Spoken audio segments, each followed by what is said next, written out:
Hello and good evening, everyone. I am Gary Gatto, the voice of the Formula Indy Series, and welcome to P1's broadcasting coverage of Round 7 of Season 8 of the Sim Racing Warehouse Formula Indy Series. As we return to the road courses and make our first ever, actually our second ever visit now to Circuit Zolder. And much like the real IndyCar series, which has only been here once, we have been here once only. We'll talk about that. The currently qualifications are currently underway, and as you might see, it is a damp racetrack. We are under drying conditions here, as all of practice and everything leading up to it was wet. So now we are finally on a wet course, or a dry course, or a rapidly drying course, and also on slick tires for the first time in a while. And there's still some slick spots out there. The qualification's currently underway with about 6 minutes 38 seconds left to play in the qualifying round here.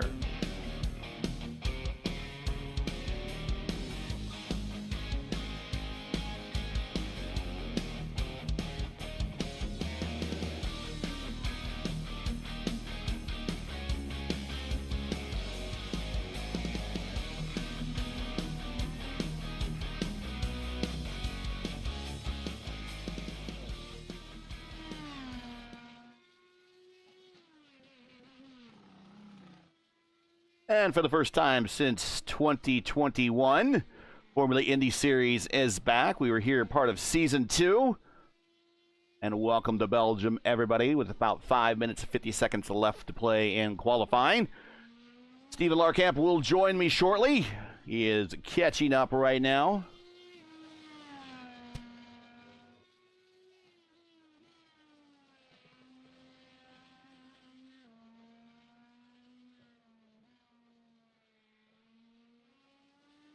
And we'll get into the track conditions. I do have a rain graphic now.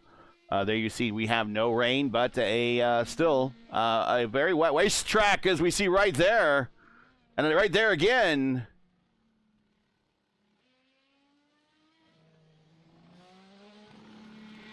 But the big news coming in, of course, is the points. And here are the points coming into this round. Here are the team points. Milamo Dynasty currently leads by 3 over Eclipse Blue. Stone Maroon now 10 over Rogue Rage, who at one point was leading the standing, is now down in 4th, 10 behind Maroon in 3rd.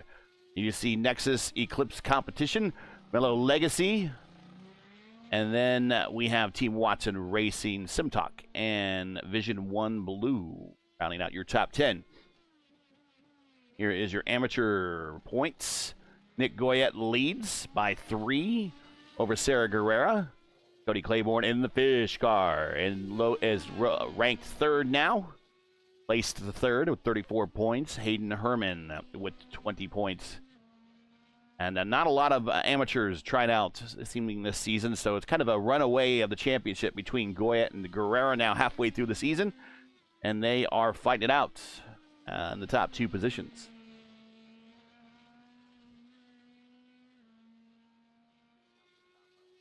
And let's get those graphics off there. And let's get on the overall points. There we go. And we're watching our points leader in the background, but Chilcutt with a 222 total point lead over Gavin Sanders with 192. So a pretty big lead coming into this round. A 30-point lead.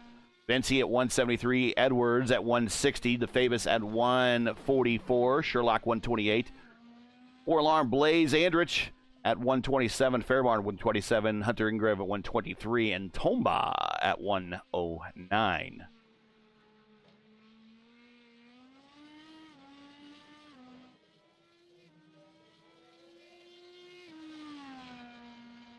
Here are your weather conditions on top of the track conditions. 73 on the ambient, 91 on the track temp. So it is a rapidly drying race course.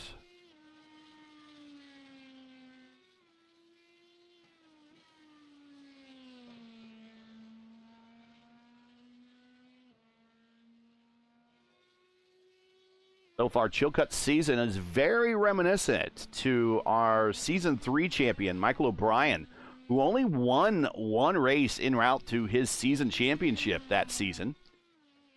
And a very similar stat lines. He had only one win, 7 top 5s, 9 top 10s in a 10-race session. Chilcutt right now, 1 win, 5 top 5, 5 top 10s, and 6 races so far this season. So consistency is paying off for Chilcutt, who got off to the quick start, much like O'Brien did in his championship season, and is holding on.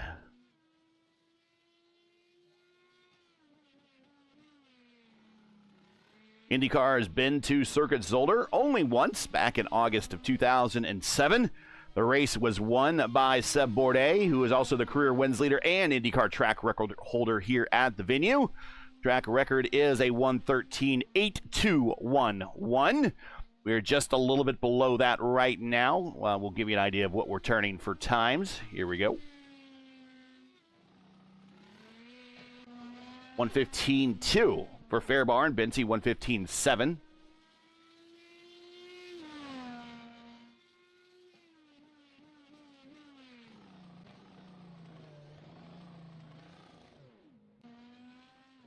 Very dirty racetrack, very wet racetrack right now. A lot of debris out there.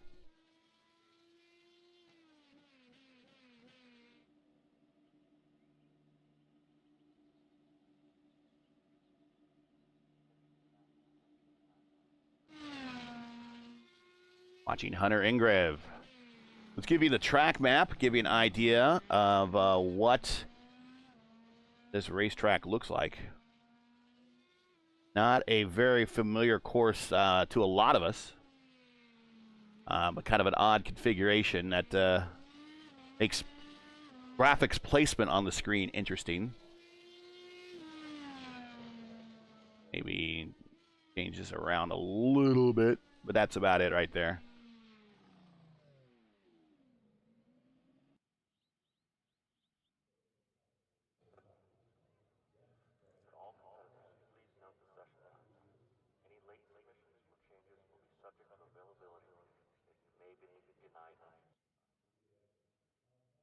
All right, qualification currently getting ready to finish up here. 3, 2, 1.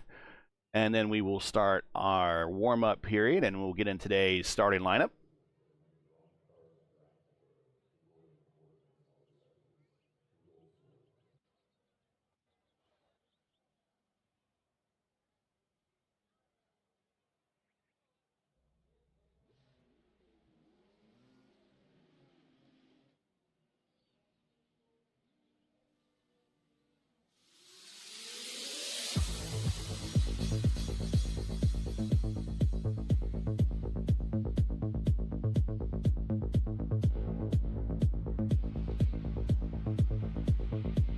And on the pole is Jeremy Fairbarn with a time of 1:15.2. Caleb Benzie, our defending series champion, one of his best starts of the season at a 1:15.7. Gavin Sanders is third with a 1:15.9.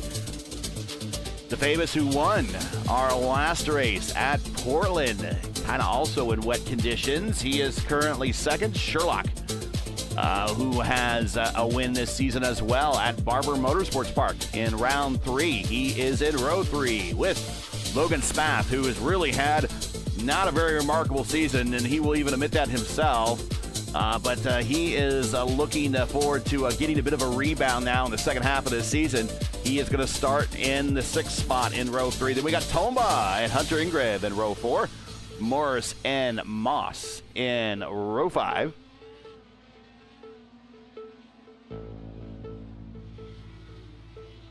And checking out chat real quick, Odian says, Odian 420, is this a sim league? Yes, this is the Formula Indy Series. And you can probably find out more about the Formula Indy Series in the description.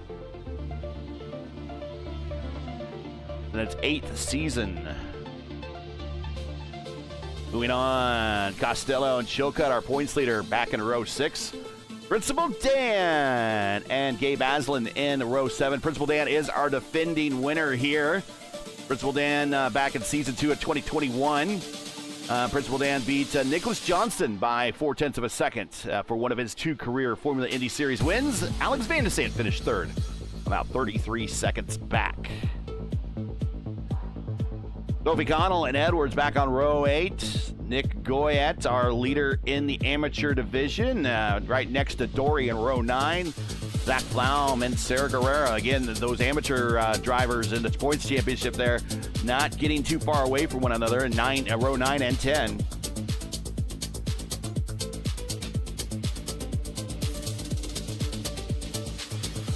And then we got Cody Claiborne, Hayden Herman, Wimler, Andrich, and Mundell. And that is our field. 25 cars.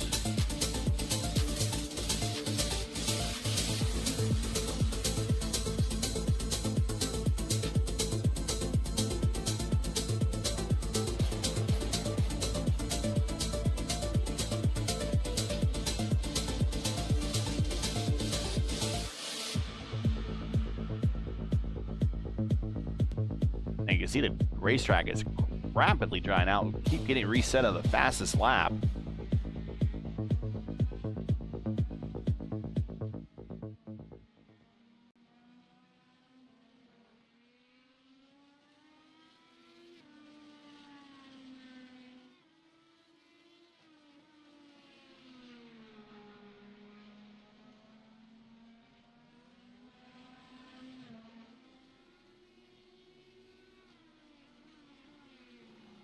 We're now at the first race of the second half of the season. After this, we head to Gateway, then Mexico City, Brands Hatch, Indianapolis, and wrap up at Watkins Glen in mid-January. Oh, all sorts of action here at the chicane. A lot of debris on the racetrack right there. Really watching our provisional pole sitter. Actually, not our provisional pole sitter, our actual pole sitter. He will start from the number 1 position. Remember, standing starts here in the Formula Indy Series.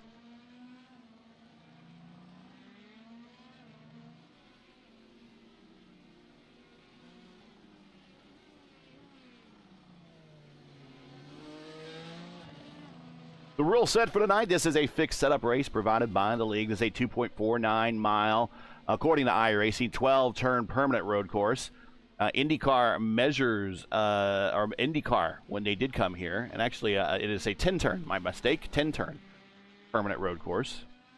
IndyCar, when they came here, or actually when the Champ Car World Series came here in 2007, they measured the racetrack at 2.492 miles. We'll be doing 51 laps, 1.2699 iRacing miles, or 127.092 IndyCar miles. We expect anywhere between a 1 and a 3 stopper. We have several drivers that have attempted the 1-stop strategy before in previous league races. I don't know if this track is 1-stop proof or not. I don't think it is, especially with a lot of these long straightaways that they'll be on 100% throttle. But we'll get more into strategies here in a little bit as we are getting ready to line up.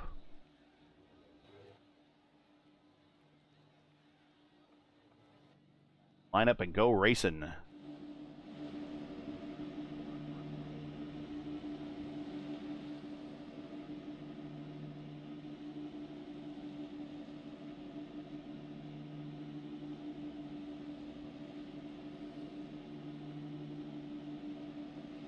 And Fairbairn is going to start on the prime tire. Everyone behind him down to 7th spot is on the alternate. Hunter Ingrev on the prime. Bryson Morris on the prime, and Tristan Moss on the alternates, and that is your top 10. So only 3 drivers have opted for the prime tire in the top 10.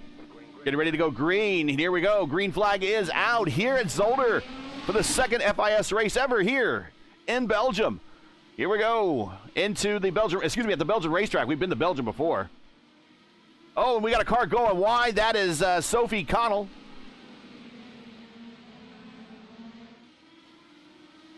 Fairbairn with a breakaway lead. It is Bency, Sanders, DeFamus, and Sherlock. Gotta watch the water here. That's standing on the inside.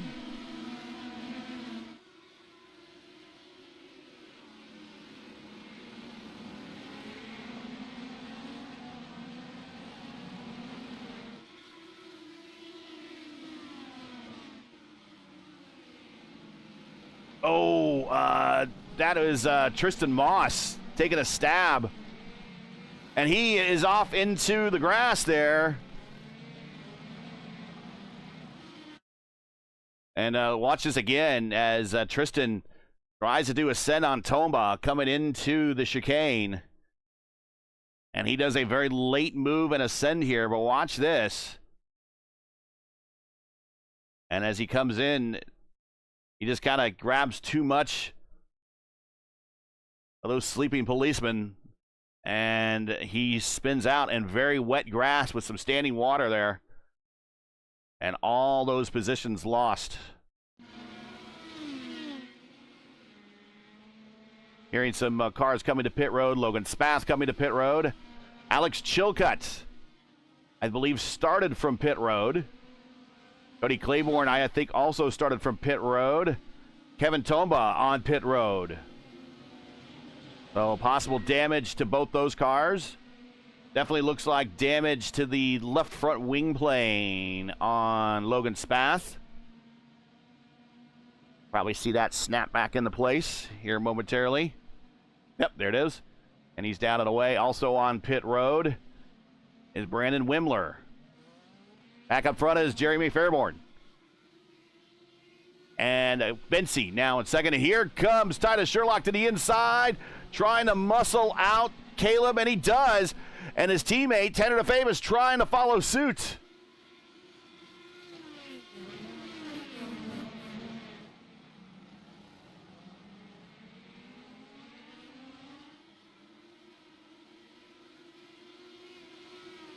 Dory spun, and he has some damage. One of the members of the Old Dog team, former winners here. Michael Costello, purple lap. Gavin Sanders around Tanner DeFavis. Very chippy here in the top five, and Gavin's hit sent around by Tanner DeFavis. Right there in turn 3. And now into the clutches of Hunter Ingrev.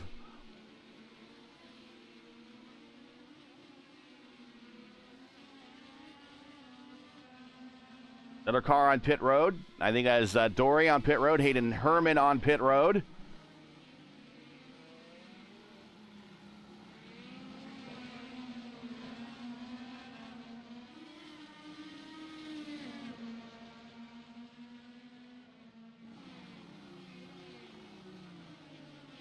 See, question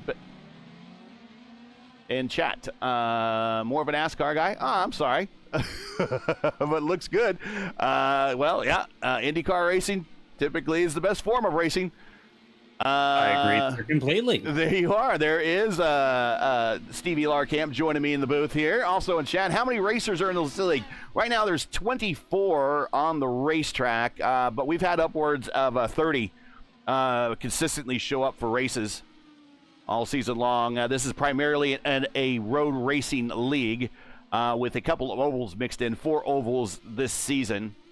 We've raced on the oval twice already this season. In fact, I will bring up the schedule, and I will promise I will not leave it on the screen here. But here is the schedule. Auto Club was our first oval, then Homestead Miami, then we'll off to Gateway for the next round, and then we will wrap up our last oval at Indianapolis, wrapping up the season at Watkins Glen. Oh, and Hunter Ingrev around. Oh, and then Logan Edwards right with him. Oh dear, I'm about to load into the session now, Gary, but I take it yes, we do have rain, so... We are drying now. We are rapidly drying now. There is no precip, but the track still has some wet spots, and it's also very dirty at the moment. But up front, Fairbarn is the leader, and we got a 3-car breakaway. It's Fairbarn, Titus Sherlock, and Caleb Bency, our defending series champion. And Gavin Sanders seeing a little bit of red mist right now after getting spun around in turn 3. Maybe with a little bit of a nudge by Tanner DeFavis there. Sets purple lap with a 1:16.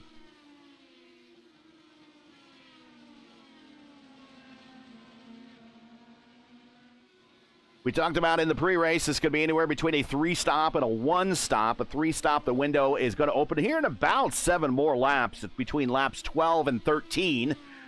2-stopper will open at lap 17, and if it becomes a 2-stopper, it's going to be a very easy 2-stopper. And it's a very easy number to hit, 17 laps, and then another 17 laps, and then you're at the finish. If anyone wants to attempt the 1-stopper, it's at 25-26 is when that window opens. And they really would need to get to 26 in order to make it more comfortably. Otherwise, a 25 would mean fuel save to try to get to the end. Indeed so. Yeah, that's going to be a tough one. Absolutely. Yeah, it's a tough one. We saw last time out at Portland that it is possible, but you had to sacrifice a lot to do it. Even in these rainy conditions, like you've been seeing last week and this week here. So it's been a pretty consistent trend of rain so far, but it does lead to a lot of different strategies that can be had here. So, and especially with the track drying out, that's also another thing you got to consider because the pace will get faster and you will consume more fuel. Hey, if you're looking to save money with great prices and no sales tax, Sim Racing Warehouse is your U.S.-based shop for all your sim racing needs. Plus, for a limited time, you can save an additional 5% off with a coupon code that is in the description. Just type in SRW House in the coupon code section on checkout to save even more. Go to simracingwh.com to learn more today. All the links you need are in the description. And chat says, road is all about the pole, but I see the alert. Well, you'd be surprised how many times the pole sitter in this league has not won the race. I gotta disagree with that take there. Like, sometimes it definitely can be understandable, especially if the track is difficult to overtake on, but pole position ain't everything, and not every track is Monaco, and this certainly is not Monaco. And I'm seeing right now, like looking at the pace that Titus Sherlock has, looking at over the last couple of laps, he is getting right up on the gearbox of his teammate Jeremy Fairburn for the lead of this race.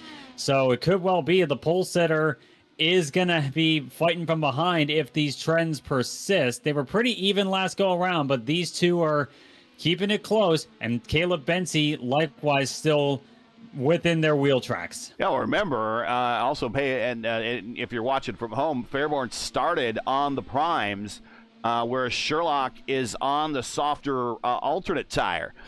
So that's going to matter in the short run here as well. And Sherlock needs to get up there and pull this pass off before the good of those softer tires wear out. Anybody watching from home on our scoring tree, here we go. We'll circle this column right here with all the triangles.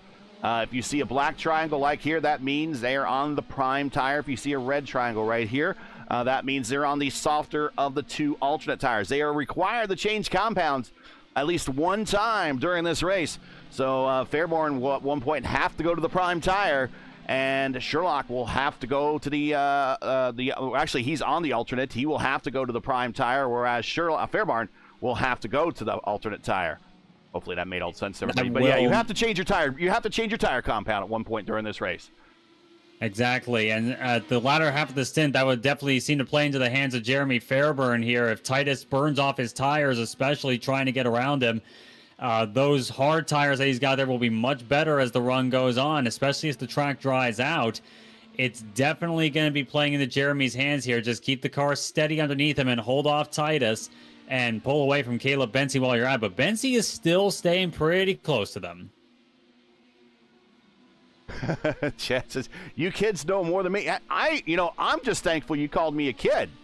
That means a lot to me at 51 years old. I appreciate that. Watching Sherlock and Fairbarn as they are on top of one another into the chicane as they move through turn 7 now into 8. Sensing the opportunity. Yeah, he needs to strike while the opportunity's hot. Yep. Fairburn playing defense on the inside there as they head down this front straightaway here before we actually get to the front stretch. And Fairburn having to get out of line a little bit. Titus Sherlock, not quite close enough just yet, but he is right on that rear attenuator as we head through the final chicane and onto the start-finish straight once more. Oh, about to start lap number 9. Push to pass. The screen lit up there momentarily green, so he went to the push to pass just for a little bit. Fairborn went on the opportunity. Yeah. There's a number of places where you can get the button here. There's a couple long straights. Yep. There definitely are, and Right now, Titus Sherlock is the best opportunity. He's had pretty much all race to make the move on Jeremy Fairburn at the moment and get ahead while he has the fresher tires underneath him. Again. Through the chicane. One of the more infamous ones there. One that can get cars airborne if you get it wrong. Down the hill once more. Fairburn has gained a bit of an edge there, but through here, Titus keeping it pretty tight through there. It's good momentum there. Not quite as close as last time, but Fairburn again having to defend to the inside. Titus trying to get the run on exit. Sherlock presented the nose there at the chicane. Definitely did, and here comes Titus Sherlock looking to the inside in the final chicane. Not quite enough just yet. Not quite enough to get up alongside. Every lap is going to count at this point for Titus Sherlock to get around him because Jeremy Fairburn's tire situation will definitely get better as the run goes on. He's got to make something work if he's going to make a go at it now.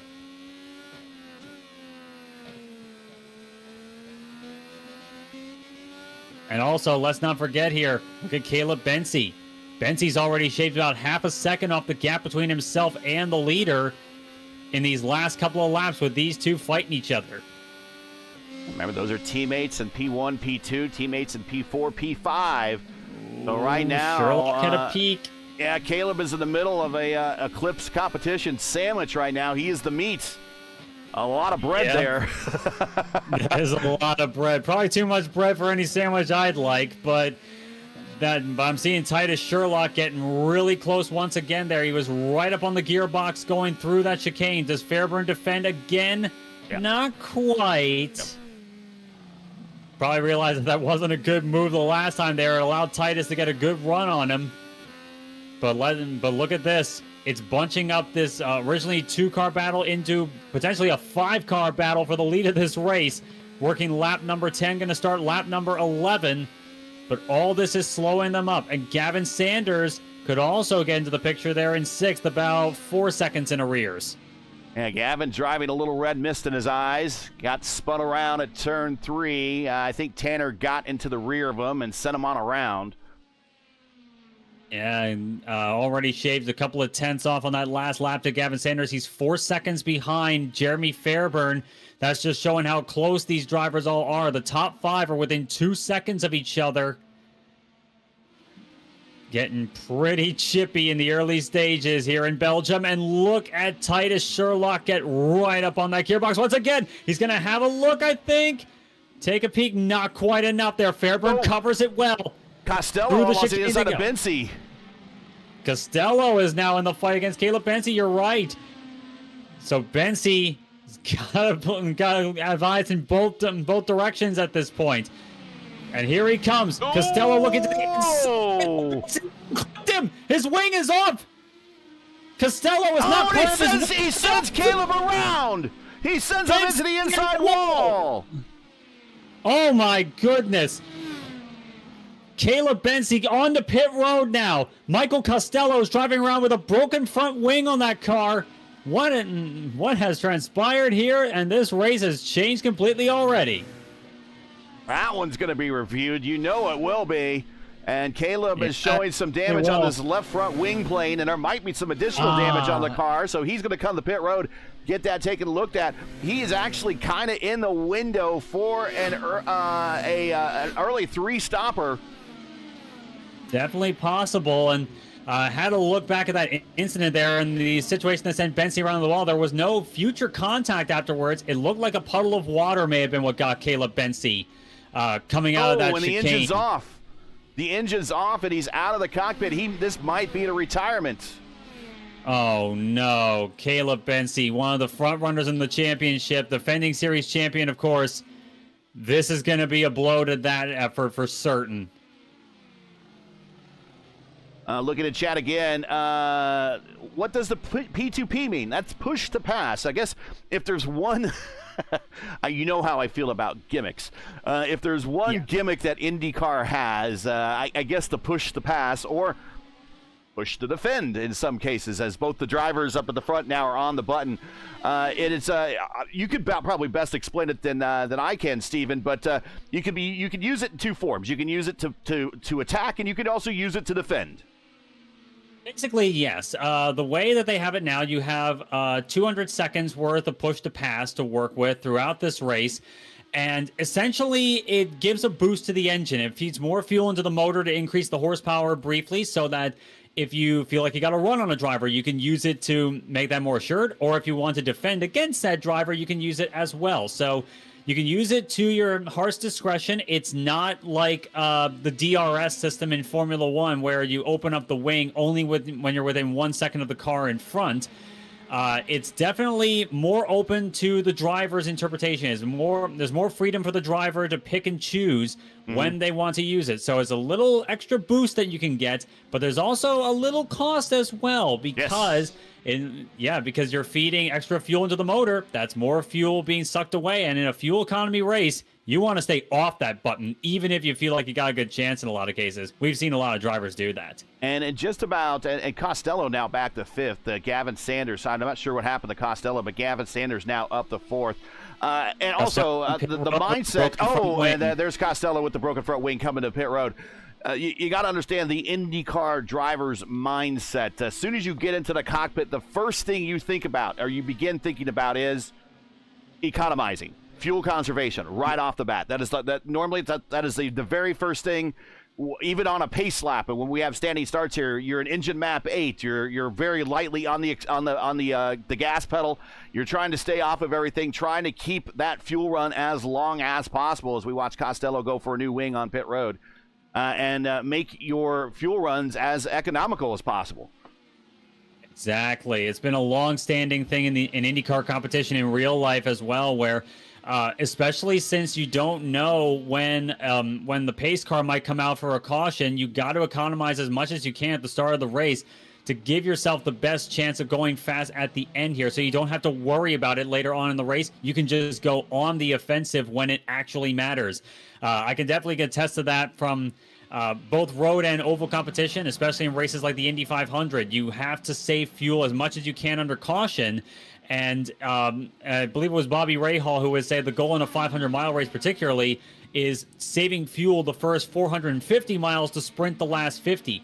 Kind of the same mentality applies on the road side of things, not quite to the same extreme, but it is definitely something these drivers got to keep in mind there, because a couple of laps difference in terms of how far you can go on fuel, it could mean winning or losing. It could mean an extra pit stop or not, and that could well be a win, either gained or lost. Yeah, and right now, Fairbairn is starting to inch a little bit ahead of Sherlock on those softer and now more worn compound tires right now. Definitely not as close. I will say Sherlock is making a good effort of it. Absolutely. Titus Sherlock is driving it for all it's worth at the moment here, but it's kind of been an ebb and flow situation, it seems, for Titus Sherlock there. It could be partly because the turbulence being blown off of Fairbairn's car. It could also be the tire situation. You've got to remember, with Titus Sherlock on the soft compound tire to start, he has theoretically better pace, at least at the start of the race. But over long term, Fairbairn's hard compound tires are going to be the stronger tire at the end of the stint. It'll be the question of what we call the crossover point. Yeah. How long it will take before the hard compound tire becomes the faster of the two in this circumstance here. Doesn't seem like it's quite at that point just yet, but that could well change in the next few laps or so. Second chat again. John Bloom says, "Hey, now IndyCar has no gimmicks." I agree. Is if there's about the series, absolutely. If there is close to a gimmick that we have, and I say we because I'm primarily an IndyCar fan before anything else. So yeah. I'm an IndyCar guy. I would say the push to pass is very much gimmick-like. And also, one thing that these cars aren't being reflected in right now in these current builds is we don't have the hybrids on here, where we have the additional horsepower from the hybrid motor that there is going to be in each one of these cars when we get that update finally. But no, we don't have, we're not the king of gimmicks. No green, white checkers here. No playoffs, no elimination races.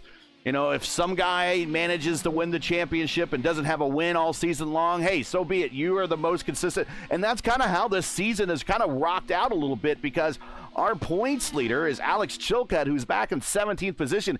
He is our points leader right now in the championship by 30 points, and he only has one win all season long.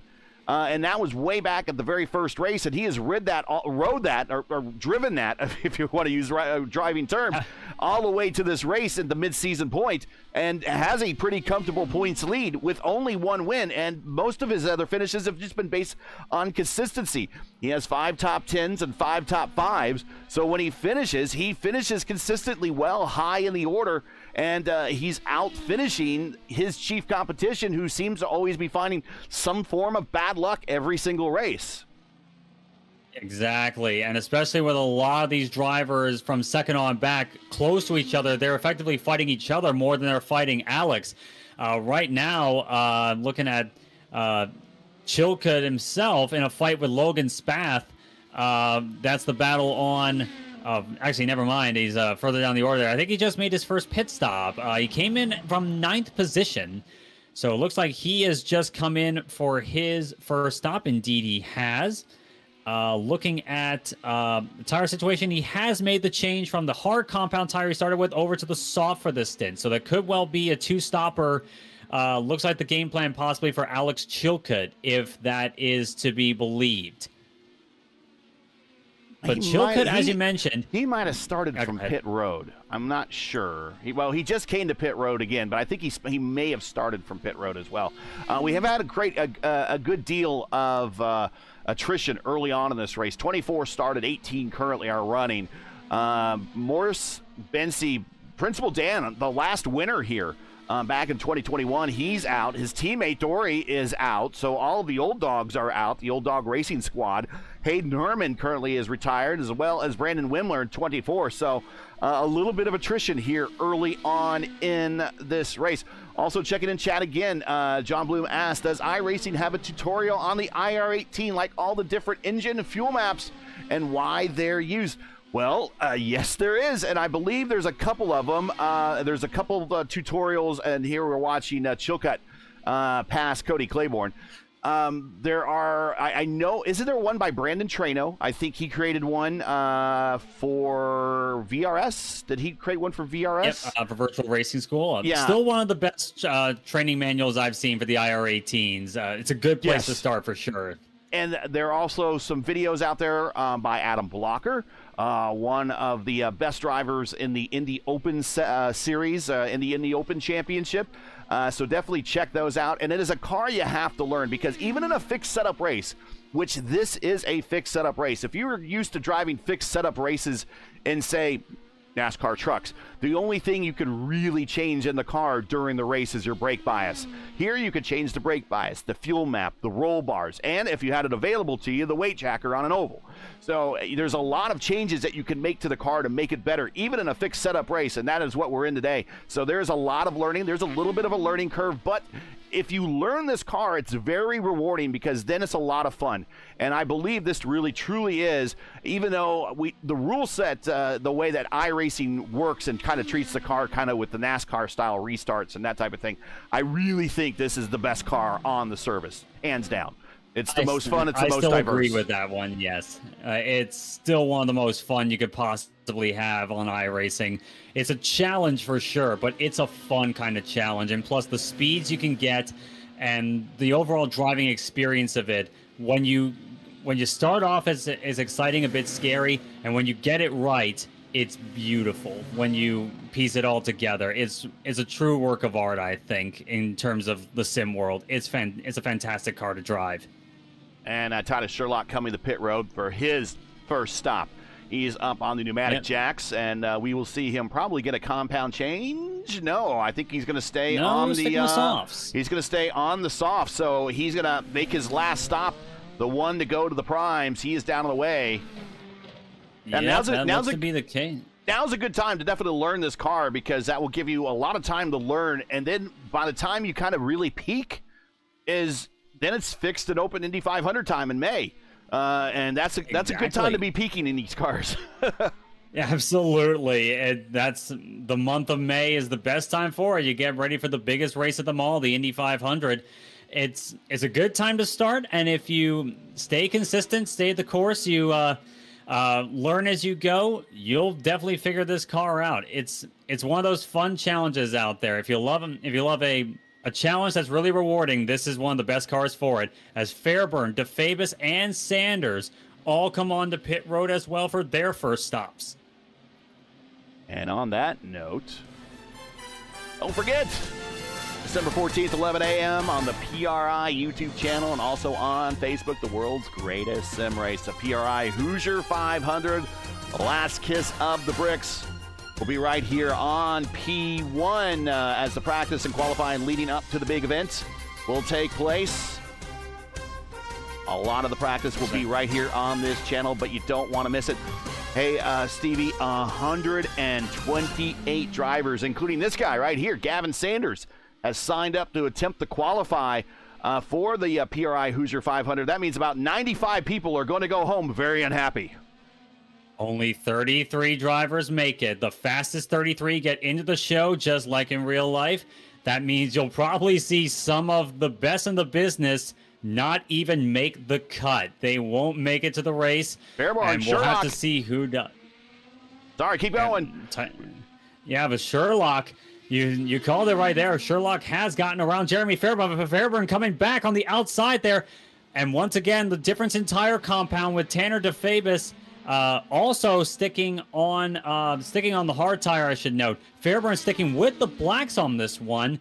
But on the opposite end there, Titus Sherlock is on the soft tire. He's preferring the soft tire here tonight. So Fairburn's going to have to switch to the end and switch right at the end of this race to the soft tire here. So isn't it interesting to show like how confident they seem to be on different tires? That's effectively a pass for the lead because when Hunter Ingrave comes to pit road, who is coming to pit road right now, just shy of doing the one stopper, that's going to turn the lead over to Titus Sherlock, who won at our last race, and he's looking to go 2 in a row.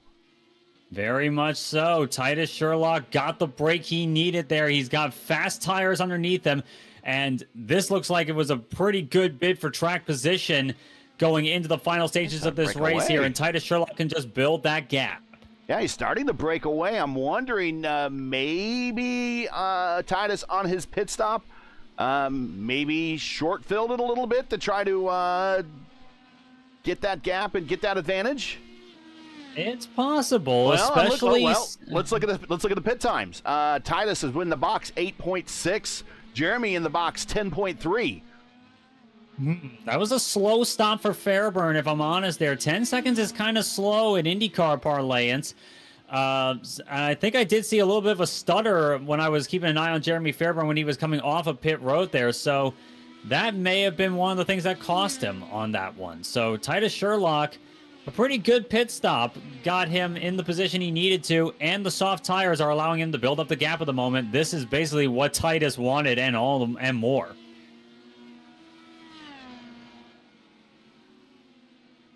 Meanwhile, I'm looking behind, and I'm seeing Gavin Sanders and Tanner DeFabis battle on for third. Sherlock just set the purple lap. Fast lap 1:15.2 for Titus Sherlock here as he's catching up to lap traffic. That's Cody Claiborne in the 31, the fish car. He ran a little bit into the puddles that are still around this circuit at the moment. Claiborne looks like he's going to be moving to the inside here through this fast sweeper and then into the chicane. Little bit of an off-track moment there for Claiborne there. Be careful. We got Jeremy Fairburn catching up to you, and into the grass he goes to let Fairburn by. And also having to let Gavin Sanders and Tanner DeFabis. Right in front of Tanner. Oh, dear. That came very close. Luckily, didn't hit anyone else. But Cody Claiborne got the commentator's curse. I am so sorry, Cody. Watch this from Tanner's point of view.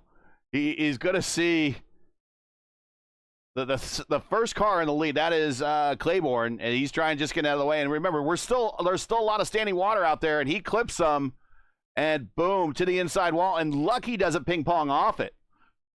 Yeah, very lucky there, and didn't ping pong into another car. That was a very close call there for Cody Claiborne. Unfortunately, he is out of the race. He has just hit the disconnect button.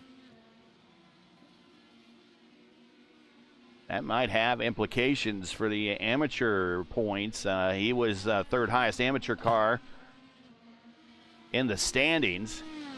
And now there's only 2 amateur cars running, and those are our 2 points leader in the amateur division, Goyette and Guerrera, and they're in 15th and 17th. Only 3 points separate those 2 in that championship right now. Yeah, and Guerrera just ahead of Cody Claiborne in 17th. Claiborne scored in 18th, and that's where he will stay, it looks like, to end this race off. So Guerrera and Goyette really need to get some more positions there to overtake and to build up that gap. But with one of their competitors out, it's going to make it that little bit easier. Alex Chilcutt has now reached Tristan Moss. Chilcutt up 4 positions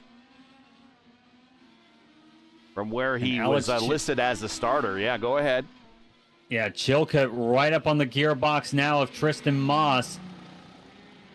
On the soft tire, I should note, for Alex. Currently running in 8th. And this is the battle on for 7th.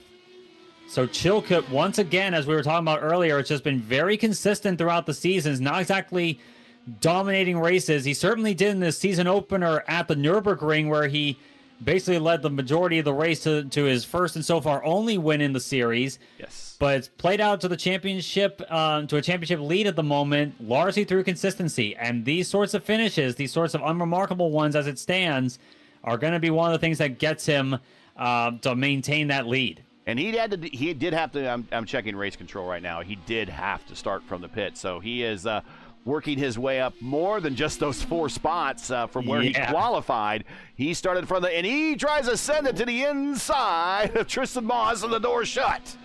Little bit of a lunge there from Alex Chilcutt. That's a tough place to make a pass work, especially from that far back. But Chilcutt looking very confident on the soft tire. Moss right now running on the hard. So Alex Chilcutt with fresh reds looks to make the most of the opportunity presented.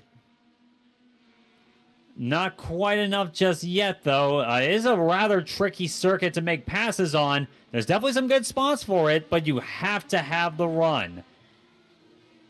I'm just going to remove the rain graphic because I don't think we're going to rain anymore, and the track is effectively mostly dry. I would say, there's still some twitching out there as I say that, so commentary jinx once again.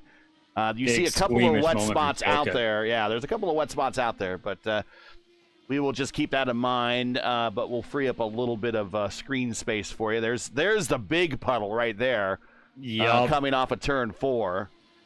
Yep, and in a very fast corner as well. Like, that's one of the fastest corners on the circuit.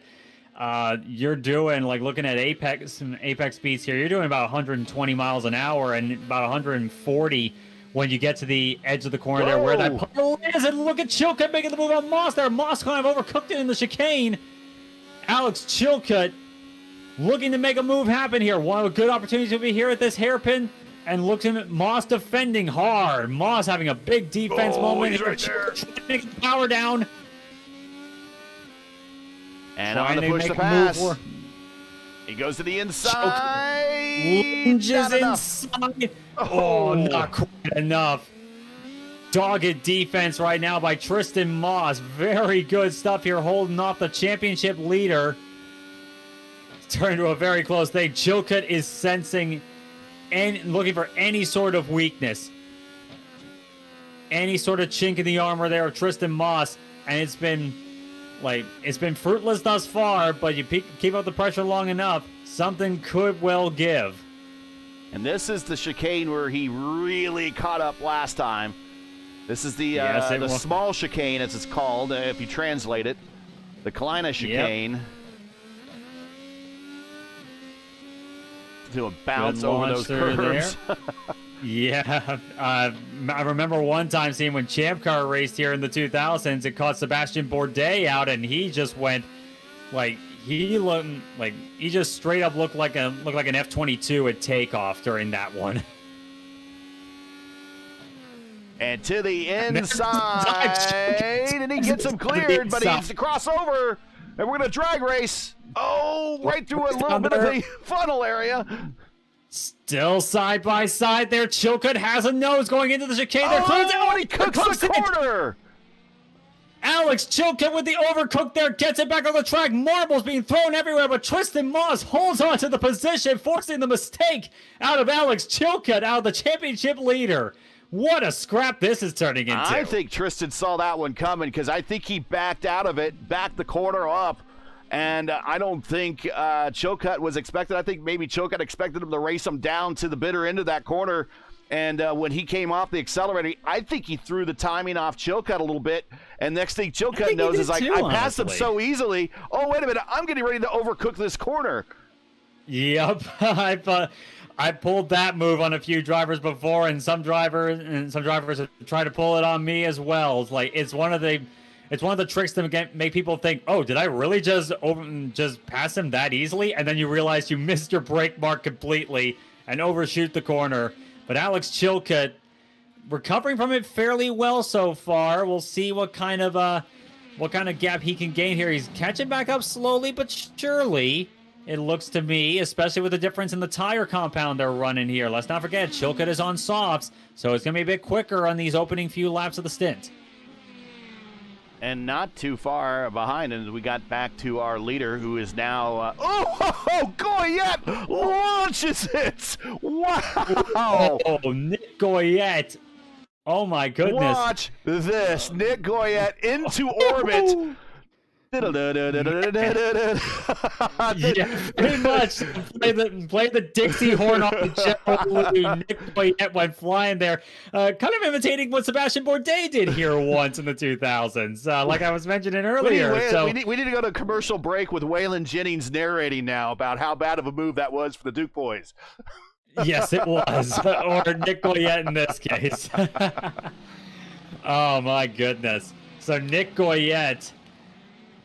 very close call there with our leader, Titus Sherlock, and Titus probably not enjoying that all that much. He now has to get around Kevin Tomba, who's now the last car on the lead lap in 14th position. Once again, Titus Sherlock laying down the pace in changing conditions is really just showing how strong he has been throughout this season here. May not have had the most luck of some of the drivers here throughout the season, but there's no doubt the pace is there as he moves alongside Tomba to make the move to put him a lap down. Well, remember we talked to him in the winner's interview last race from Portland, and that was, kind of getting the monkey off his back. That was only his second ever Formula Indy Series race win outside of his very first race, his debut race at Fuji a couple of seasons ago. And we were saying that, that once you get that second win, that might seem that the second win's the hardest one of all, is then they should come easier. And it looks like that forecast, that prophecy kind of coming true right now. Also, looking further back, we got Gavin Sanders all over the attenuator now of Fairbarn. Indeed so, and I will say that was Tanner DeFabis you're talking about, who won last time out at Portland. He was that was his second career win in the series after Fuji a couple of seasons back. Did I say it wrong? Sherlock. Yeah. Did I say it wrong? Oh man. Okay. Yeah, Tanner did win last race. Yeah, Sherlock. Tanner won last time. Sherlock won at Barber.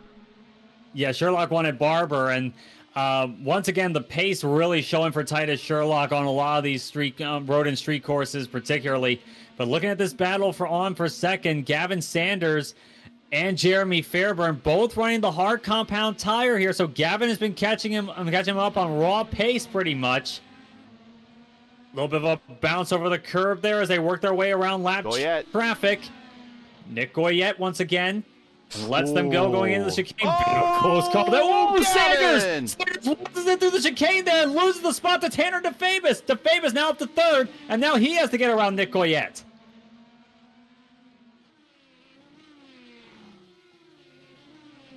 But Sanders saves it, but drop him back to fourth there. So that was a battle for second. That's dropped back to a battle for third now. Jeremy Fairburn thinking, oh, phew, I got him off my back here. But Fairburn now seeing his teammate driving off into the sunset now. Last time around, 4.5 second gap there. That's a half second that Sherlock has gained over Jeremy Fairburn at the moment, and now move their teammate Tanner DeFabis, the winner last time out at Portland, up into third spot. Yeah, let me get my stats straight. Let's see. Titus has 5 career wins here in the series, one already this season. In fact, he's in a two-way tie for 4th all-time with Nicholas Johnston. If he breaks that tie, he'll be 4th all-time by himself, only behind Mitch Welker, Gavin Sanders, and 2-time champion Caleb Bency. So, and Titus Sherlock has been showing incredible speed pretty much all throughout his time in this series. Like, there's no doubt the pace has been there, and could well be like the next Mitch Welker in a lot of regards. The pace just I don't know. The pace just hasn't been matched by luck in some instances, and you got some really good teammates that can snag that wins away from you, and really good competitors on other teams. You got your Caleb Bency's, you got your Gavin Sanderses of the world. Like, it just shows just how competitive this league truly has become. It's one of the best leagues in IndyCar competition, and the sheer level of competition is the main reason why it's become a place where the best of the business can strut their stuff. Zach Flaum on pit road. Logan Spath getting service done on pit road. I don't know if I want to see another Mitch Welker. First of all, there's only one Mitch Welker. Thank God. And I say that because if we had more Mitch Welkers out there, we would see like Schumacher level dominance in a season. Remember, Mitch, just about ran the table in his championship season here, and now he's the all-time wins leader here. So I do like the fact that we've had this many races this season. We'll review the season with you real quick. We started off at Nürburgring. That was Alex Chilcutt. Then we went to Auto Club Speedway for our first big super speedway. That was Gavin Sanders. Then Titus Sherlock won at Barber, which I was mistaken. I was thinking of Tanner when he won at Portland. Titus won at Barber, and then we went to the Chicago Street Course, which was a bit of a meme race, but Gavin won there as well, so he's a 2-time winner this season. Then we back to the Oval at Homestead. Logan Edwards won there, got his first FIS win, and then Tanner got the win at Portland to back up his debut win at Fuji a year ago. And we kind of talk about how many drivers in IndyCar history win in their opening debut race, and there's not a lot of them. Basically, it comes down to Nigel Mansell and Buzz Hawkins, and most people are like, who's the second guy? Those are your winners this season. So we've had 6 races, 5 different winners. And again, that really just shows how incredible the competition is, and it basically kind of prevents a Mitch Welker situation, because you have so many good drivers fighting for wins there, and even the slightest error from one of them means a win for another. It's really just shows how incredible these drivers really can be, that we can get so many different winners throughout the season here and have close competitions for the championship, as Jeremy Fairburn comes on the pit road for his second and presumably final stop of the day. And Gavin Sanders follows suit. Right on schedule. And Sherlock comes in as well. So your race leader, you would have to switch over to the hard compound tire for these final 17 laps thereabouts. Yeah, and the other 2 drivers, as we have Sarah Guerrero coming off of pit road. The other 2 drivers, I believe, are going to go to the alternates. So Sherlock down and away. Fairburn on the soft tire. Better stop than last time here for Jeremy Fairburn. Okay, Gavin down stays and on the away prime. Goes to 67. Sanders staying on the prime tire. I believe Sanders started the race on softs. So definitely within the regs. He's good to go. But now the one I'm keeping an eye on for sure is Jeremy Fairburn on soft tires, whereas his teammate Titus Sherlock has to start this race on the hard as to run this last stint on the hard compound, and he is weaving a bit to get some heat. We saw him. Yeah, we saw him moving a little bit back and forth on the straightaways to generate some heat in those tires. And in front of him, Sarah Guerrera now missing a front wing. Remember, Sarah just came off pit road, so that just happened. And that's a bit of a team. That is a bit of a team car. So I would imagine Sarah will let Tanner by pretty easily. Just you need to find a place to allow them by. Right now, there's not a spot. Now we're gonna have a spot on the straightaway.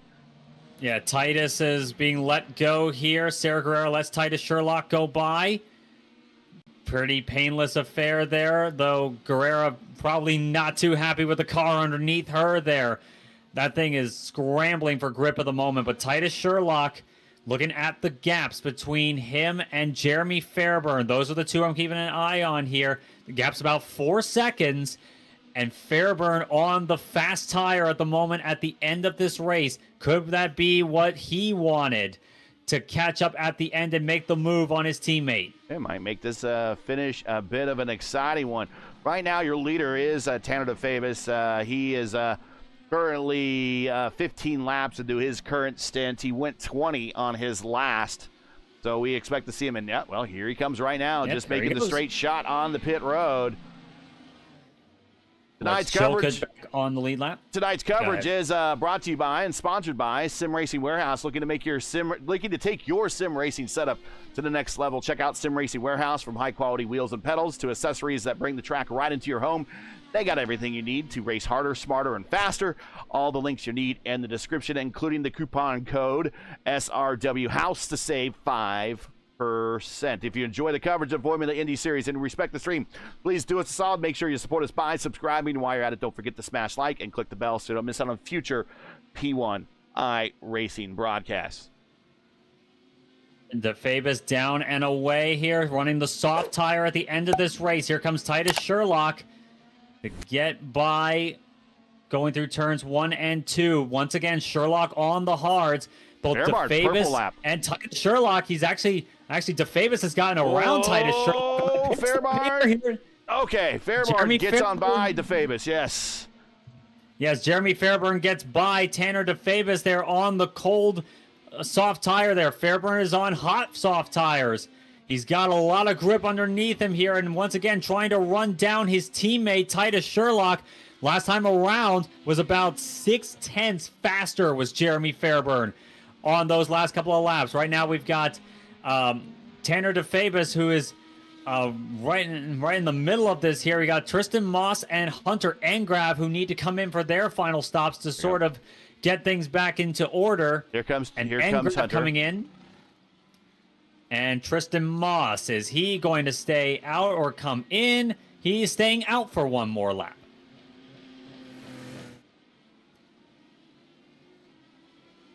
Meanwhile, everything's starting to get themselves back into some semblance of order. Titus Sherlock, effectively the leader there, as Tristan Moss leads a lap. Good on him. But Jeremy Fairbairn is the driver I'm keeping an eye out here. Once again, 0.6 of a second faster again last time around was Jeremy Fairbairn. He is eating into that lead hand over fist and catching right up to his teammate Titus Sherlock for his first win in the Formula Indy Series, perhaps. There we see gaps to the car in front right there on the scoring tree. So we'll see that number shrink a little bit more as Titus is giving up some ground to Jeremy. Tristan Moss should be... Oh, no! Fairbairn slides off into the chicane! Bounced over the curbing there in the chicane, and it costs him multiple positions. That is possibly the win scuppered for Jeremy Fairbairn. That might be it. Oh, my goodness. That might be it, as now Gavin Sanders moves up to 4th, Tanner in 5th.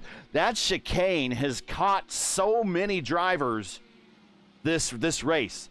You would It's think one that they of would the maybe trickiest corners out there for sure. It's such a very quick and violent chicane. You would think maybe they would back it up a little bit, but they're finding that that's where they can make up a lot of time, and then they keep hitting those sleeping policemen, those speed bumps there, and that these cars, I mean, they're only a couple inches off the ground, and as soon as you hit those sleeping policemen, those bumps, those speed bumps, they just launch the car. Exactly, and it's like, and that chicane there particularly infamous for a rather tragic reason, but not quite for the same reason that we're seeing here tonight. That corner's been infamous here tonight for just sending cars around there. It's kind of often, kind of the camber is a bit weird there. You got to be very careful with how you hit it. If you hit it great, you get a lot of pace. If you don't hit it right, you spin out. Like it's a win or lose situation, almost kind of a binary yay or nay. Is that the Gilles Villeneuve corner right there, the chicane? It is. Okay. It is the Gilles Villeneuve chicane. Tragically, there in 1982, during qualifying for the Belgian Grand Prix, Gilles Villeneuve lost his life in an incident approaching that chicane. So, kind of a somber racetrack to go to, oftentimes.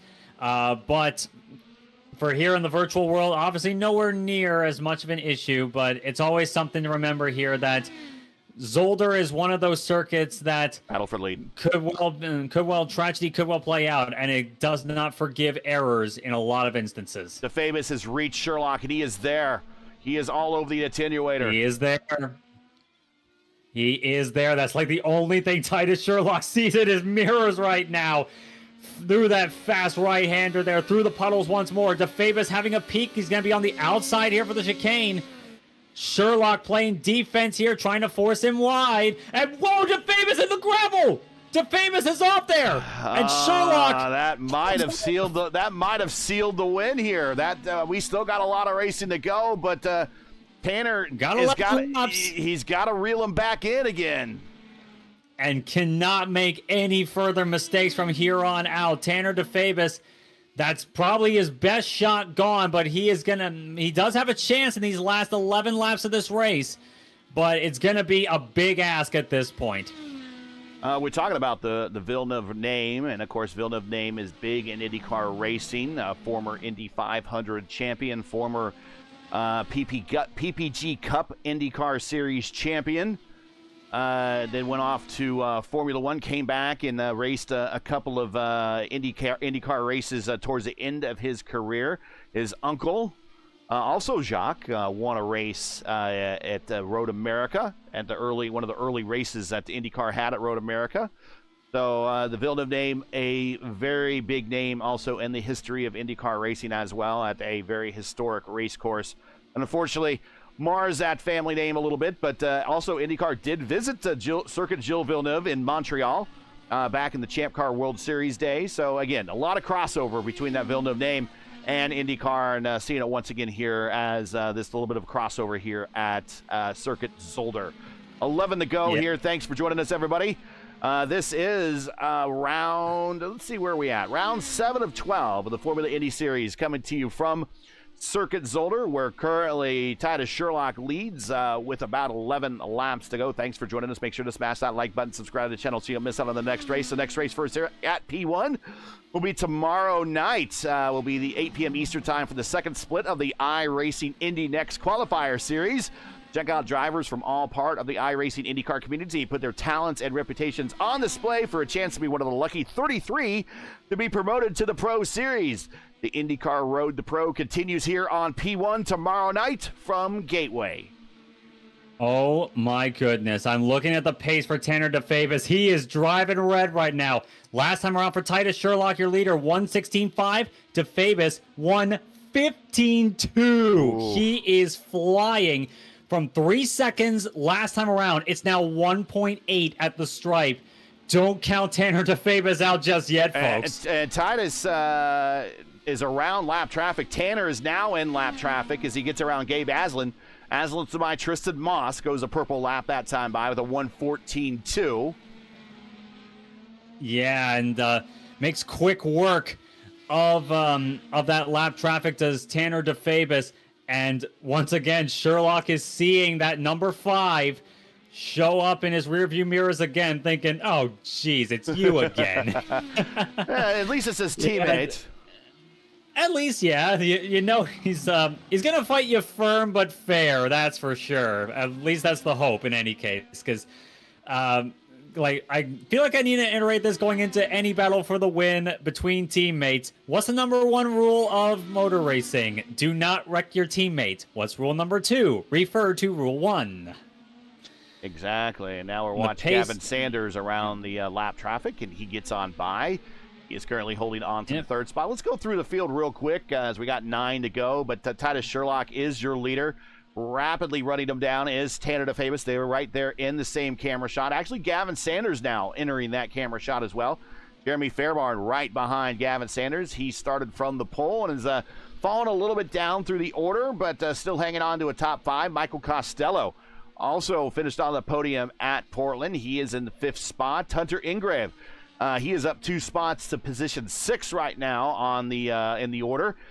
Tristan Moss is 7th. Logan Edwards is 8th. Alex Chilcutt, our championship points leader, who is going to give up some of that points lead unless something happens to Gavin here. He is going to give up a little bit of that lead, but probably will still be the leader leaving this event going to Gateway next week. He is in 9th. Sophie Connell is up 5 spots to 10th. Logan Spath in 11th. Kyle Mundell in 12th. Gabe Aslan 13th. Kevin Tomba 14th. Goyette 15th. Sarah Guerrera in 16th. Those are your lead 2 amateur drivers. And Zach Flaum sitting on pit road. So only 16 cars still running out of the 24 that started. 11 are on the lead lap. Yeah, and it really shows us how big attrition has been throughout this race. And this is a track, as I mentioned before, it does not forgive errors particularly well, particularly with the curbing here and all the chicanes. It's really easy to make a mistake and have it cost you dear. And the overtaking opportunities, you got to make the most of them, and that could lead to incidents as well. And we've seen that on full display here tonight. Zolder may have a bad rep compared to the other big racing circuit in Belgium, the legendary Circuit de Spa-Francorchamps in the Ardennes Forest. But this track, like Spa, is also unforgiving of errors just the same. All right, I got a key stat on the screen because when Tanner gets to Titus, which he's gonna, he's back there again, and he's on the button right now. He has only 18 seconds to push the pass remaining. Titus Sherlock has a 54. So in terms of push to defend, Sherlock has more tools at his disposal for defense than Tanner does at offense right now. The main benefit for Tanner right now are those soft compound tires, it would seem. The question is, will that hold for the entirety of this run here? It's now down to under about 0.7 of a second at the stripe last time around. It was about 0.7 faster, actually, was Tanner DeFavis than Titus Sherlock last go around. So he is catching up pretty quickly here. It's going to be 6 to go this time around through the chicane. One of the chicanes, multiple of them. There's 3 of them on this circuit. Up the hill and down again through this rather tight, near hairpin. Not quite a true 180 degree, more of a 90 degree one, but it certainly has that hairpin feel to it from a driving standpoint. And then down the straightaway here through this final chicane.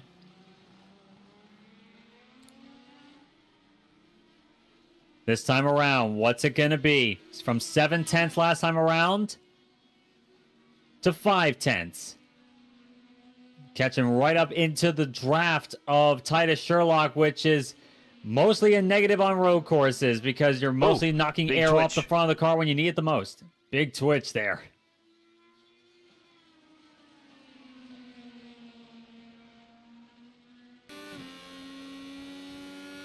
And look at that. Look at DeFavis. He's getting right up on the gearbox once again. Sherlock again having to play defense here against his teammate here. Looks like a good run through that first chicane. Down the hill they go. Sherlock having to defend to the inside. DeFavis trying to set up a run on exit. Gonna be close through here. Very fast corner. Stays right in the wheel tracks here. Sherlock defending once again. DeFavis gonna try and get the launch. Not on the button. Not quite enough to get alongside yet. Is he gonna be? Is he gonna be right up there? You can barely see him if you look from the front. Oh. But DeFavis not quite there just yet. He had a peek to the outside. He's on the button. He's using it all. The fence to the inside. Sherlock. Big time defensive play from Titus Sherlock against his teammate here. They got about 6 seconds over Gavin Sanders. Ooh. And look how close DeFavis gets to that rear attenuator there. You gotta be really careful doing that. Once again, trying to get the run down the straightaway to that fast right-hander. Sherlock on push to right pass. up on the gearbox.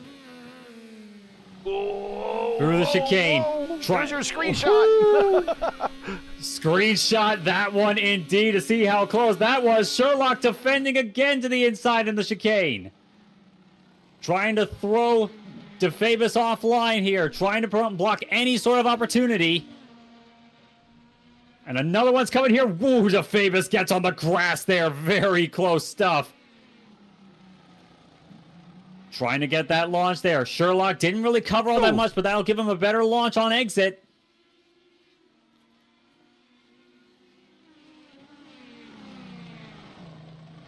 Slides through there. Leaves a little rubber left in that chicane. Yeah, he did here. 4 to go.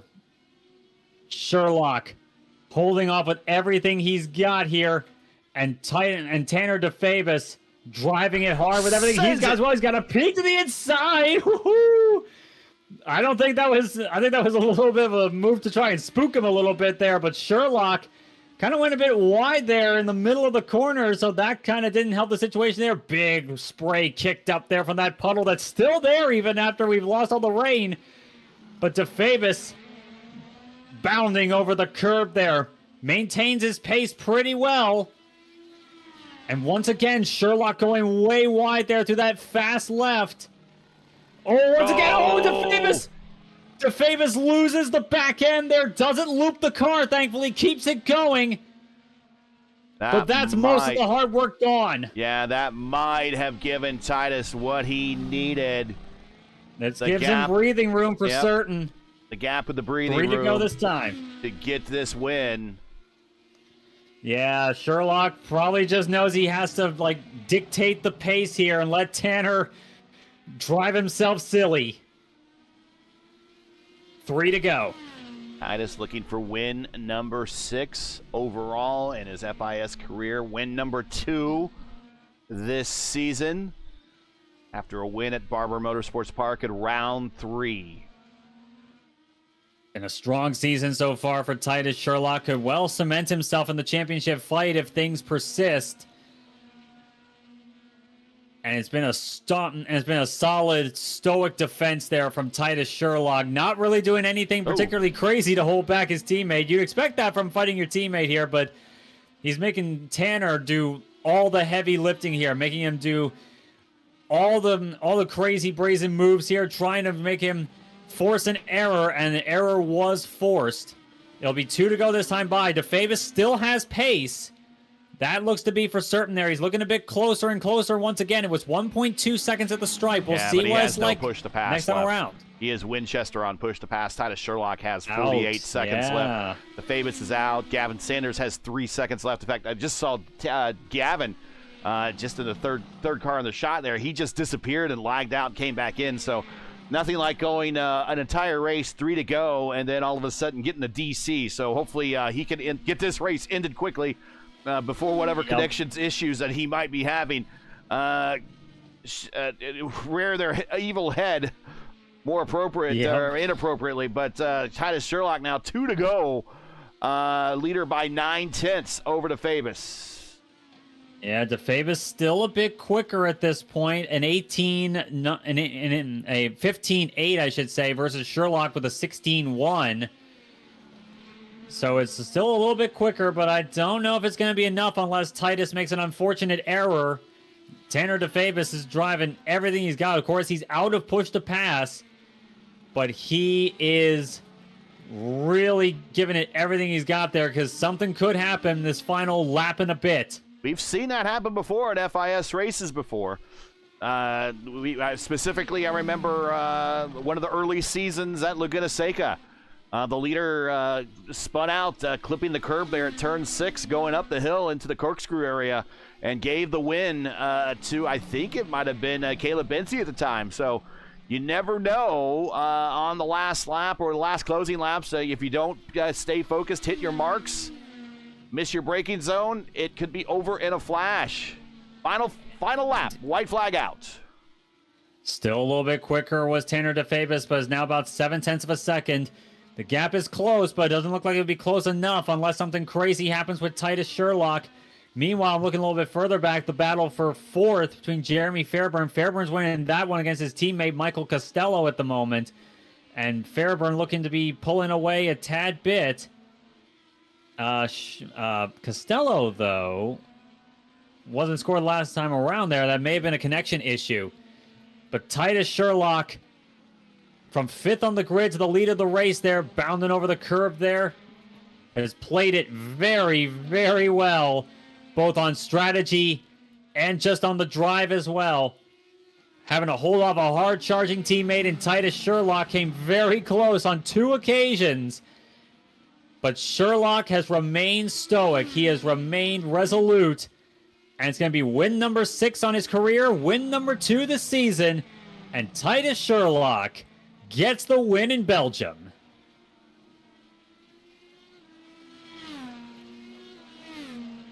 DeFavis close behind in second. Gavin Sanders rounds out your podium. And Jeremy Fairburn and Michael Costello off the final couple of corners. That's going to be your top 5 as Hunter Engrav comes along in 6th to the final chicane. Logan Edwards and Alex Chilcutt will be next. Chilcutt running in 8th.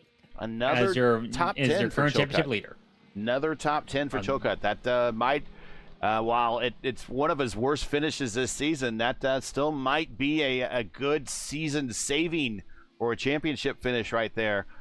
Saving championship finish. That's what I'm trying to say. So late in the night. But Chilcutt comes home at 8th. And then those type of finishes will pay off. If you don't get the win, just getting consistent top 10s we've seen in previous history here in the Formula Indy Series, those pay off. And another good day for Eclipse competition. Oh, absolutely. Like 1st, 2nd, 4th, and 5th. Very good effort for Team Eclipse. And Sherlock and DeFavis celebrating the win with each other there. Basically saying, good game, everyone. Jeremy Fairburn comes to make it 3. And I've noticed, actually, on Fairburn's car, a little bit of damage on the rear wing. Something must have happened there in that whole affair where he could have been in contention for the win.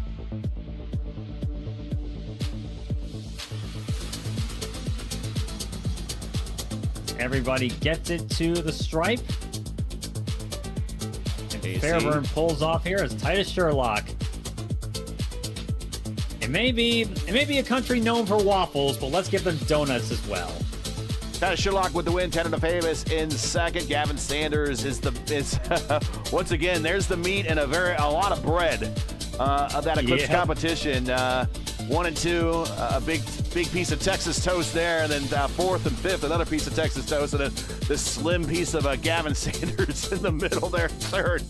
But that is your top 3. Jeremy Fairborn and Costello, 4th and 5th. Hunter Engrav is in 6th. Logan Edwards, 7th. Chilcutt, 8th. Sophie Connell in 9th, and Logan Spath in 10th. Your biggest gainer kind of there in the top 10, it looks like, I think it might have been Logan Edwards up 9 spots. So Logan surviving to get into the top 10 here. Sherlock giving us some donuts. Tomba Mundell, Gabe, Aslan, Goyette. We'll talk with Goyette here in a minute as being the lead amateur. Sarah Guerrera in 15th. Finishes 2nd. And that's basically just going to kind of keep the current amateur points as is. Tristan Moss in 16th, Zach Plow in 17th, Kate Claiborne, Morris, and Bincy, your top 20. Not a good finish for our defending series champion, Bincy in 20th position there. Mundell in 12 spots improves, is your biggest gainer of the entire race. He's up 13 to finish 12. Then our former winner here, Principal Dan, he's in 21st. Teammate of his on the old dog squad is 22nd. Dory there. Hayden Herman, Wimler, and I think Blaze didn't get a chance to start here, but is going to get credited for 25th. Looks to be so.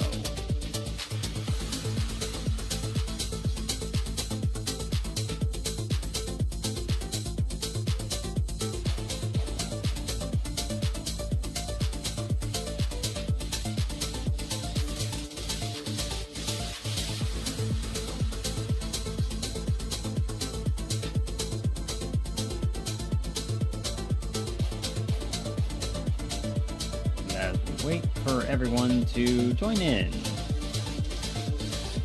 Like we got the podium finishers, and hopefully Nick Goyette, the winner in the amateur division, can join us as well.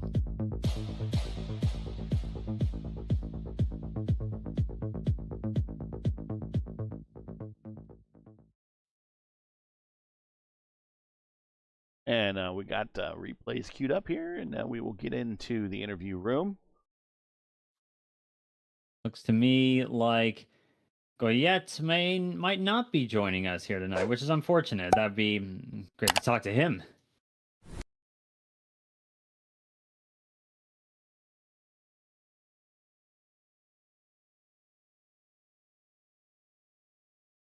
All right. If Nick does show up, we will bring him in, but we will go ahead and bring on Gavin Sanders here. And here he is. Former series champ Gavin Sanders finishes third today. Kind of the thin piece of meat, as I was talking, in a very big, thick pieces of toast on either side of you, or bread on either side of you, with that Eclipse squad. Man, they were tough to beat out there. And it was like a handicap match, and you were at a disadvantage. You had no help out there, and they had a whole bunch of teammates around you at all times. Yeah, I didn't help myself much, though, at the same time. Well, let's talk about that one. Early in the race, you had it off. Oh, we were actually just discussing that. I believe that Tanner clipped me just barely, but I managed to just do a 360 and keep going, but we both got a 4X, so I was like, I don't know if I hit the puddle or what happened there, but it's that's okay, because I did kind of send it pretty hefty. And yeah, otherwise then just driving over curves like a bozo and making mistakes. But I think everyone was also doing the same thing, just given the interesting conditions. So yeah, lots of fun tonight. Go ahead, Stevie. Yeah, challenging conditions on a challenging circuit, and we even saw in the dry that a lot of drivers were really having a rough go of it. Even the leaders, especially when they were fighting with other drivers here. It's not often we come to Circuit Zolder here, so but how come like that? What do you think was like the biggest contributor to a lot of the issues that not just you but a lot of other drivers were seeing? What do you think it was? I mean, the puddles were really tough, especially on the exit of turn 4 was pretty brutal. So on the first lap, I was getting absolutely freight trained because I just could not get to the inside, knowing that if I stayed on the outside on slicks, I would have been causing a major pileup on the exit of turn 4. And so I feel like that definitely played a role. But once it dried out, it was probably just the curbs were the biggest problem. And the fact that there's really nowhere to pass in this track. I say that as me, Caleb, Zach, Matthew Short, and Logan are going to be doing the 23 hours of Zolder this weekend. So that's going to be terrible and lots of fun at the same time. But yeah, I don't know. I think it's just a difficult track for traffic and a difficult track for passing, and I think you saw that with the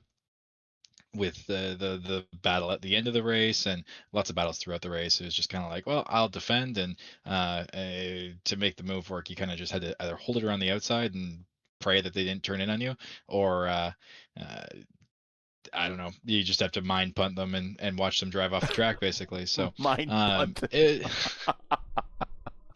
It's a very very curious and unique circuit for sure. Indeed, it is. shout outs, friends, family, sponsors, anyone you want to say hi to after coining the word mind punt? I think the only person who'd really approve of that would be Dakota. So big shout out to Echo Blade. Go buy Echo Blade on Steam. I don't care if you already bought it. Make another Steam account and buy it again. You can never have too many copies of Echo Blade. And big thank you to Team Melamo Esports, Zach, and the whole crew with FIS running the series, and to you guys for an awesome broadcast, and looking forward to next week. We'll see you when we go to Gateway next, back on the ovals. A discipline I know that you do very well at, and we'll see you when we get back to Gateway. More fun, yes, for More sure. fun. Yep. He at least admits it though. He's a road racer naturally. That's what he normally does.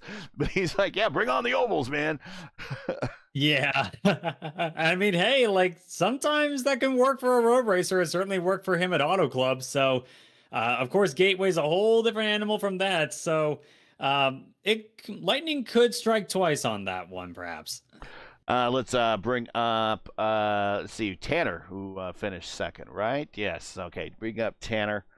And just miss going back to back here at Portland and at Zolder, just by a hair there, and ran down your teammates at the end, and just a little bit of a coming out of into one of the chicanes, just a little bit of a twitch there. That seemed to be kind of the margin of victory at the end of this race. But you made a good run of it and a good show of it.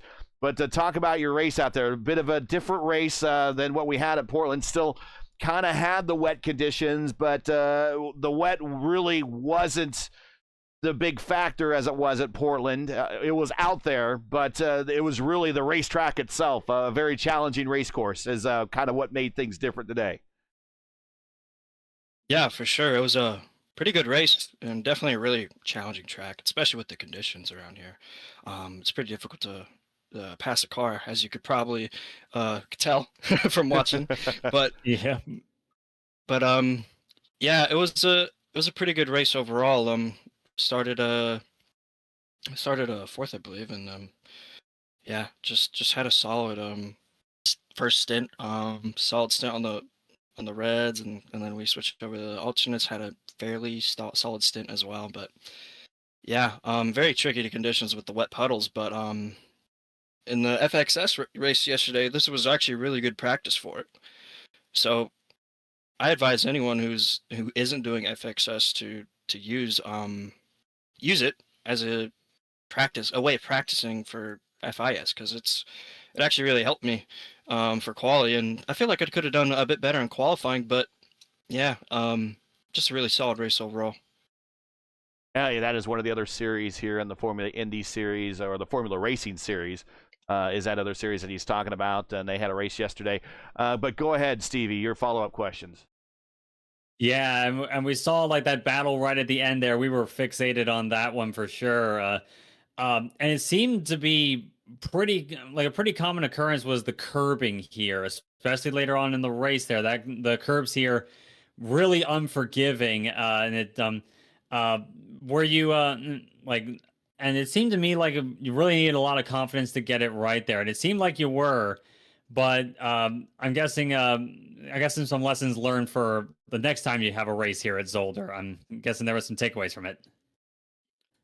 Yeah, biggest takeaways is that the curbs are not forgiving at all. So I mean, one lap you could take it one way, the other way you could take it the same. Like the next lap you can take it the same exact way, and something different will happen. I mean, it's so marginal just to place your car correctly. And yeah, had a really good race with Titus towards the end. Honestly, if I didn't make that first mistake and going off, I think I would have had a way better chance of passing him, just because of how fast the tires were at that time. Because although I did catch back up to him, they were not nearly as fast as they were. And then I was at a push to pass, so that obviously made it a lot harder. And yeah, pretty aggressive defending from him, which I would do the same, of course. But yeah, he's a teammate, but we like to get our elbows out. But yeah, Really tight, hard to pass, but really, really fun. So yeah. Yeah, so basically, fight hard with your teammate, but don't wreck each other. Yeah, I tried going for one move that I really didn't think had a high chance of passing him, but maybe I could scare him a little bit. He didn't waver at all. So yeah, good on him. Just really, really solid effort from him towards the end. So yeah, congrats to him. Shout outs, friends, family, sponsors, anyone you want to say hi to before we let you go.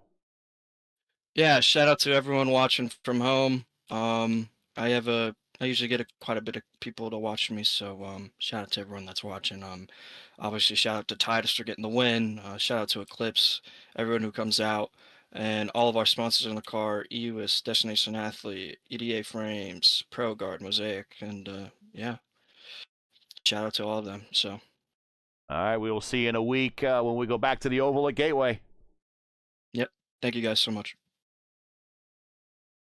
And let's bring in Titus here. And here is Titus. Titus' second win this season. Backing up a win he had earlier this season at Barber. Sixth career win now. Breaking a tie that he had with Nicholas Johnson for fourth all-time in the Formula Indy Series. Now, you're by yourself fourth all-time in the Formula Indy Series with your sixth win. Congratulations, sir. Talk about this race. Definitely was a hard-earned one out there. Different conditions, challenging conditions for sure, on a very challenging race course on over curbs that were horribly unforgiving as well. Yeah, what a crazy day it was. Didn't put I don't even know where to start, to be honest. Didn't put together qualifying at all. So started fifth. Had a good first couple laps though, and got to third. And I pretty quickly realized that the Reds were going to be the best tire for the race. They didn't have a whole lot of deg, and they were just faster. So when I got behind Jeremy, he was on the blacks, and I was quite a bit faster, but I couldn't overtake him. So I went for the undercut. Went to Reds again, which meant on my last stint I was going to be on blacks. And at that point, I had Jeremy and Tanner behind me, and I felt like I was on ice pucks, and I had an anchor out the back. I felt so slow. And then, yeah, with the last couple laps to go, I just decided I was going to white line as much as I could and defend as hard as I could, and it worked out. So happy to get the win, especially on the day where I don't feel like I was especially fast. I think Jeremy and Tanner are probably a little bit faster than me. But yeah, happy to get the win.